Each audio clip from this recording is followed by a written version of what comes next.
আজকে আমি আপনাদেরকে ঘুরে দেখাবো বালি অর্কিড শপিং মল। বালি অর্কিড বাংলাদেশের চট্টগ্রামের প্রাণকেন্দ্রে অবস্থিত একটি আইকনিক শপিং মল। এই ব্যস্ততম শহরের চকবাজার এলাকায় এখানে বিলাসবহুল ব্র্যান্ড প্রেমী থেকে শুরু করে যারা একটু খুচরা টাইপের জিনিস নিতে চান সবার কথা চিন্তা করেই কিন্তু এই শপিং মলটি তৈরি করা হয়েছে।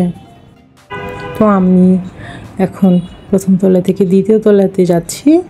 আর এটা হচ্ছে আমার ভাই সৈকতে আমি ঘুরতে এসেছি। আমাদের মূলত লাগবে একটা পার্টস, আর আমি আমার ভিভো সেলফোনটা নতুন নিয়েছি, ভিভোর একটা গ্লাস প্রোটেক্টর লাগাতে যাব।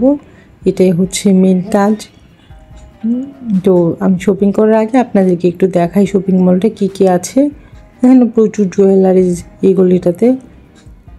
এখানে মেয়েদের প্রয়োজনীয় জিনিসপত্র একটু বেশি দেখতে পাচ্ছি আমরা এখানে, যে ব্যাগ আসে। আগে একটু ভিডিও করব, তারপরে আমি দেখবো, কারণ ভিডিও করতে করতে আসলে দেখা যায় না।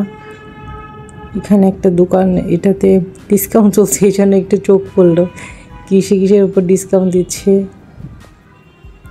এখানে সব হচ্ছে জুয়েলারিজ, আর এই ফ্লোরটা হচ্ছে সেলফোন। তো আমি চলে আসলাম আমার সেলফোনের প্রোডাক্টটা লাগানোর জন্য। এখানে আমি ভিভোর একটা শোরুম খুঁজছি। আমি যেহেতু ভিভো ইউজ করি, তো একদম ওদের কাছ থেকে আমি চেষ্টা করি নেওয়ার জন্যে। তো আমি ভিভো খুঁজছি, ভিভোটা দেখতে পাচ্ছি না। এখানে অনেকগুলো সেলফোনের ব্র্যান্ড দেখতে পাচ্ছি। আমি গ্লাস প্রোটেক্টর লাগানোর সাথে সাথে আমি একটা সেলফোনের কাভারও নিতে চাচ্ছি, কিন্তু কাভার আসলে খুব একটা পাচ্ছি না এখানে, কারণ ভিভো X200-এর কাভার, তো এটা তো একটা অ্যাভেলেবল কাভার এখন, কিন্তু এই কাভারটাই খুঁজে পাচ্ছি না।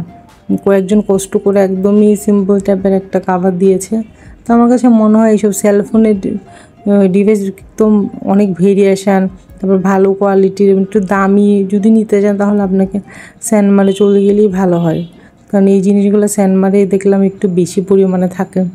আর একদম লেটেস্ট যে সব মানে কেবল, চার্জার, হেডফোন সব কিছুই কিন্তু স্যানমারে একটু বেশি থাকে। আপনি চাইলে ইউনেস্কোতেও যেতে পারেন, জিসির মোড়ে, ওখানেও মোটামুটি ভালো পাওয়া যায়। আর এখানে তো আমি আসলে খুব একটা কিছু দেখতেই পাচ্ছি না, খুব একটা পছন্দ হচ্ছে না আমার। তো আমি যে ভালো একটা রাউটারও নিবো, যেহেতু একটু রাউটারের দামটা জিজ্ঞেস করি, একটু দেখে যাই। কিন্তু রাউটারও যেগুলো দেখাচ্ছে একটু পুরনো টাইপের, নতুন কোনো রাউটার দেখাতেই পারলো না ওরা। আমি এখানে আমার সেলফোনের কাভারটা পাওয়া যায় কিনা একটু দেখি। কাভারগুলো মূলত আমার ভাইয়া দেখছে, আর আমি একটু দোকানগুলো ভিডিও করছি। আমার কাছে মনে হয় এই বালি অর্কিডের যদি এই পাশটাতে আপনারা যদি কোনো ডিভাইস কিনতে আসেন তাহলে খুব একটা পছন্দ মতো আপনারা পাবেন না। এমন যদি হয়তো বাসার কাছে চলে আসলাম তাহলে ঠিক আছে, কিন্তু আপনারা যদি অনেক দূর থেকে এখানে কেনাকাটা করতে আসেন তাহলে আমি সাজেস্ট করবো, হয় আপনি ইউনেস্কোতে যান, না হয় স্যানমারে চলে যান। তাহলে আপনি একদম মানে অনেক জিনিস পাবেন একসাথে। এখানে আছে কিন্তু একটা দুইটা করে প্রতিটা জিনিস, যে আপনি যে অন্য একটা চাচ্ছেন ডিফারেন্ট কালার, সেরকম হবে না।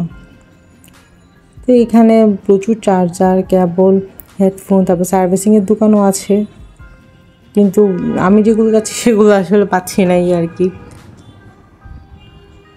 এই ফ্লোরটাতে প্রচুর ডিভাইস। তো আমার ভাইয়া আমার কাভার খুঁজছে, কাভারটা পাচ্ছে না, X200-এর কাভার দেখাতেই পারছে না।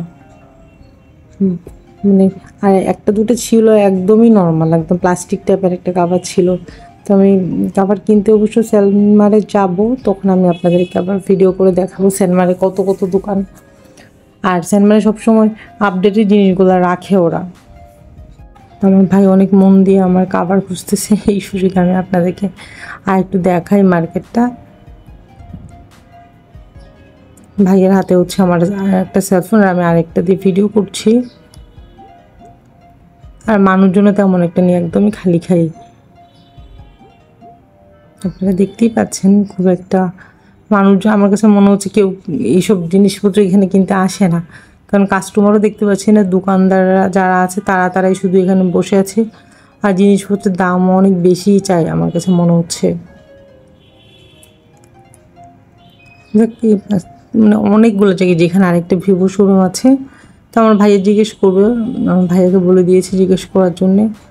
আমার পছন্দ মতো খুব একটা জিনিস হয়নি, এই জন্যে আমি অন্য একটা ফ্লোরে চলে যাচ্ছি, দেখি উপরে গিয়ে কিছু পাওয়া যায় কি না। উপরে আমি ব্যাগ দেখতে যাব, এই জন্যে উপরে উঠা, দেখি ব্যাগটা পছন্দ হয় কি না। তো এখানে যদি আমার ব্যাগ পছন্দ না হয় তাহলে আসলে আমি কেয়ারিতে চলে যাব। কেয়ারিটা হচ্ছে চিনেন, এটা চকবাজার আর কি। এটা একটা গলি পরেই হচ্ছে কেয়ারি, আর এটা হচ্ছে ফুডকোর্ট। ফুডকোর্টের এখানে একটা কিড জোন আছে। আগে কিন্তু এখানে অত চেয়ার ছিল না, প্রথম দিকে এই জায়গাটা খালি ছিল, অনেক ভালো লাগতো দেখতে। আর বেশ কয়েকটা ছবি তোলার জন্য ওরা অনেক সুন্দর করে ডেকোরেট করে রেখেছিল, কিন্তু এখন দেখা যাচ্ছে এত রেস্টুরেন্ট হয়ে গিয়েছে। আমি অনেকদিন পরে এসেছি এবার, এটা যখন তৈরি হয় তারপরে বেশ কয়েকবার আসা হয়েছে আমার। এত মানুষজন, প্রচুর মানুষ। তবে এখানে কিন্তু সেলফ সার্ভিস, এখানে আপনি প্রথমে খাবার অর্ডার করে আসবেন, তারপরে খাবারটা যখন হয়ে যায় অ্যালার্ম বাজবে তখন